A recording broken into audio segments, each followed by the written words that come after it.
大家好，欢迎来到幸福频道，从客观公正的视角深度解读时事，我是李幸福。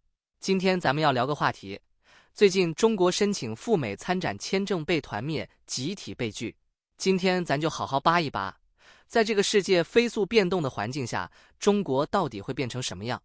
什么他妈的叫惊喜？什么？首先，香港南华早报爆料，国际消费电子展 CES 将在明年1月7日至10日在美国拉斯维加斯举行，超过1000家中国科技公司受邀参加，差不多占了参展企业的30%。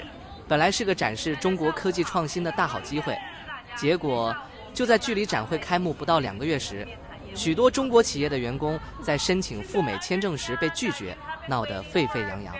一位28岁的北京科技公司市场人员说，他在申请签证时提供了 CES 的邀请函，但仍被拒签。面试官似乎完全没考虑这个邀请函的内容。在与业内同事交流后，他得知许多其他企业也面临类似问题。如果提到参加 CES， 签证被拒的可能性高达90%。这件事让很多人都大跌眼镜。没想到那些趾高气扬去参加高大上的国际展览的精英签证也遭到团灭，哈哈，也算是与民同乐了吧。分析人士都看得明明白白，这类针对 CES 拒发签证的事件是前所未有的，标志着美中双边关系进一步恶化。一个参展人员说，自己心里只剩下深深的失望，准备改到另一个美国领事馆碰碰运气。纽约的一家咨询公司 Impact 的创始人佩雷拉也在 LinkedIn 上披露，他在为中国公司做跨文化培训时，40家公司里大半员工持有 CES 正式邀请函，但全都被拒签。想想看，连 CES 邀请函都不够，大家心里是不是有些想法？可不敢胡说，可不敢胡说。这些拒签的逻辑其实一目了然，拜登政府和即将回归白宫的川普都已经清楚表态，科技领域中国是你们的大敌，脱钩脱钩。而且2023年在美墨边境被拘留的中国人超过3.7万，快赶上年年暴涨的股市了。政治分析人士瑞贝卡·格兰特就说了，这些中国人啊，有一部分可能是来做间谍的，最起码也会回去给国内报个到。你敢信？这就是你们眼中的间谍入境新趋势。呀，自己没能耐就说没能耐，还大环境，你怎么你到哪都大环境不好呢？你是破坏大环境的人啊！现在俄乌战争已进入非常关键的时期，中国不断被北约及欧盟抨击，向俄罗斯出售关键和敏感的电子元器件，不断有中国公司被制裁。而现在这种所谓的国际展览的邀请函，对于中国人来说，可以有很多途径得到，签证安全性非常难以进行有效的监控。被拒签的中国公司揣着明白装糊涂，虽然中国驻美国大使馆也出来发声，但是整件事情的主动权并不掌控在中方，所以也就是雷声大雨点小。那些被小粉红们津津乐道的所谓中国传统计谋，在绝对的实力面前不过是自我狂欢的泡沫。而且美国对中国的打压不仅仅限于签证那么简单。俄乌战争期间，北约和欧盟不断指责中国向俄罗斯出售敏感电子元器件，简直快变成全球科技黑名单了。更有许多中国公司已经被美国制裁。而现在这种所谓的国际展览的邀请函，对于中国人来说，可以有很多途径得到，签证安全性非常难以进行有效的监控。被拒签的中国公司揣着明白装糊涂。虽然中国驻美大使馆也出来发声了，但说实话，能掀起多大浪花？别做梦了。根本不是中国能控制的局面。我不要你觉得，我要我觉得。不要你觉得。再说说最近国内媒体对中国申请加入 CPTPP 的大肆炒作，这背后的深意怕是有点深。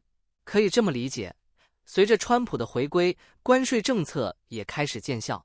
比如墨西哥总统克劳迪亚·谢因鲍姆 Claudia Sheinbaum 就表示，要用本地制造的零部件替代中国的零部件。墨西哥，你真的是在试图挑战中国的产业链吗？当然，打击中国商品的行动也不止这些。墨西哥在全国范围内查抄了大批中国及亚洲的假冒商品。天哪，连墨西哥都在对中国下手了，这感觉就像冷风刺骨，再回到 CPTPP 的事儿，别看中国想要加入，实际上根本不符合这个协议的准入条件。什么叫稳定透明的政治体制？不好意思，中国直接被剔除在外。这条新闻在国内媒体的炒作，简直就是外贸寒冬，没路可走的佐证。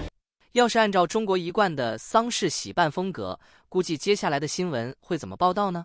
加入 CPTPP 受阻，倒逼中国成为内循环大国，亩产万斤。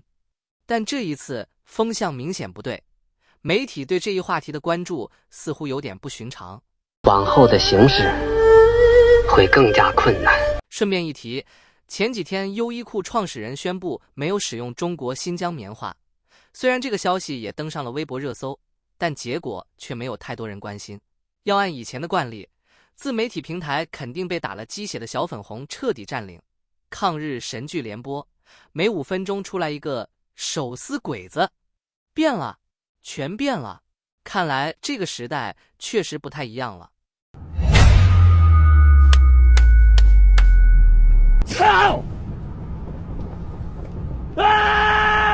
总的来说，当前局势对中国来说简直就是一场没有硝烟的战争。